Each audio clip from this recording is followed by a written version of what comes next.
Saturday morning, it is the first Saturday of September, the Labor Day weekend, and Luis Alvarez, CEO of the Alvarez Technology Group, joining us as we kick off our first program of September and the first one in the month of September. It's the Experts Program, and Luis, welcome back to the show. Thank you, Mark. Can you believe how fast this year has flown by? It has really flown by. Hey, it's fair time. Are you and Ronnie going to head out to the Monterey County Fair this weekend? Absolutely. We didn't go last year. We miss it. It's such a fun time. I love going through all of the pens where all the animals are and looking at all these projects that these 4-H kids have been working on for the better part of their lives in some cases. So it's a lot of fun. I'm looking forward to heading out there as well. We talked about a week or so ago about privatizing the water systems, and we talked about the idea of building a desal plant out in the Prunedale area that would be beyond the reach of the Coastal Commission in order to get something permitted and get it online quickly. And I had mentioned to you, why hasn't somebody ever thought about building a big pipeline from the wet areas of America to the dry areas of America and selling us water that way? And lo and behold, I did a web search on that the other day, and on the bigthink.com website, there is such a story about an interstate water system that could fix the West water woes. It's not an official pipeline, but it's a proposal by Joe Schulman, John Schaefer, and Henry Miller. And I know Henry Miller. He's a research fellow at the Hoover Institute. But they asked the question, we have pipelines for oil and natural gas. Why not water? It really makes some great advocates, some sort of a national water plan, just like the Eisenhower administration came up with the Interstate Highway Plan in the 1950s. Yeah. Why not move water around the country from where they've got more of it to where you need it? And we're not talking about, quote unquote, stealing water. I know there's always that thought from people that live in wet areas that California wants to steal their water, but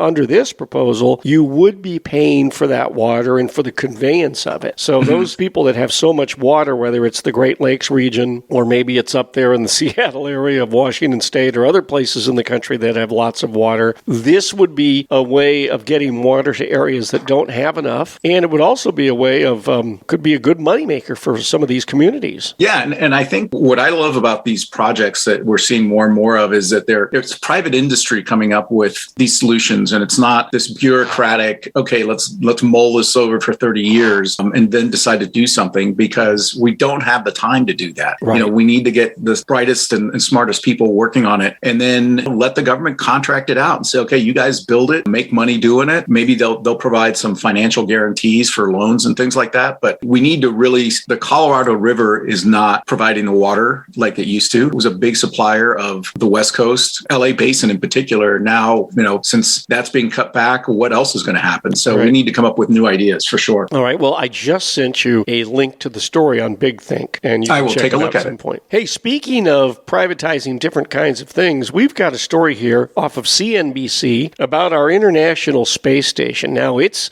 soon going to be deactivated. What they're going to do with it, I don't know, but apparently it is reaching the end of its service life. And of course, we still want to have an International Space Station out there, but how's it going to be replaced? Are we talking about NASA building it, or is someone else going to do this? At least for the foreseeable future, NASA is out of the building things mind frame. They're more like pay for somebody else to build it. So a lot of talk has already started about private industry building the next space station, or potentially taking over the current International Space Station and making it better. Because although it's scheduled to be retired in 2024, the reality is that most of the sections are relatively new, and the station has been refurbished over the last 25 years. So it wouldn't take much to keep it up and running. But NASA just wants to get out of the business of maintaining it. So it's conceivable that a private group could take over the space station and essentially privatize it and make money by selling space back to NASA and other nations that want to have a presence on the space station, but then also open it up for things like tourism and other things. And there's also talk of building a brand new space station that's going to be, using more modern technologies. In particular, China is building their own station, and they claim that it's going to be 10 times the size of the current ISS. So it's going to be a big thing in the sky if they ever get it built. So there's also some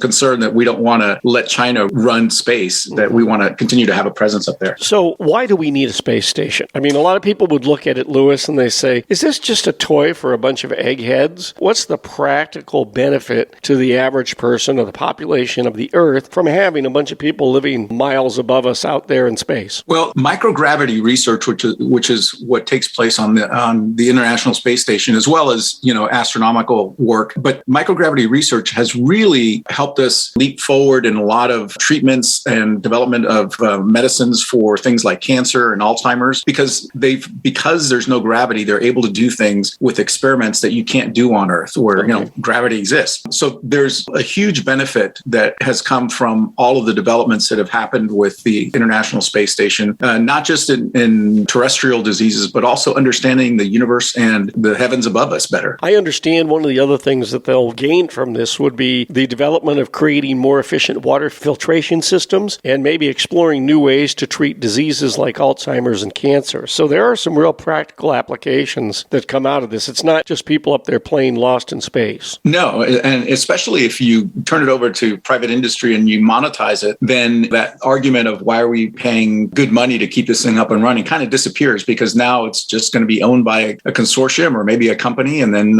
it's up to them to make money and keep it up there and flying. All right, an interesting proposal. Luis Alvarez, CEO of the Alvarez Technology Group, joining us today on Power Talk. Online, it's alvareztg.com. At AlvarezTG is their Twitter handle. And Luis, the toll-free number for the I-Team. Give us a call at 866-78-I-Team. That's 866-784-8326.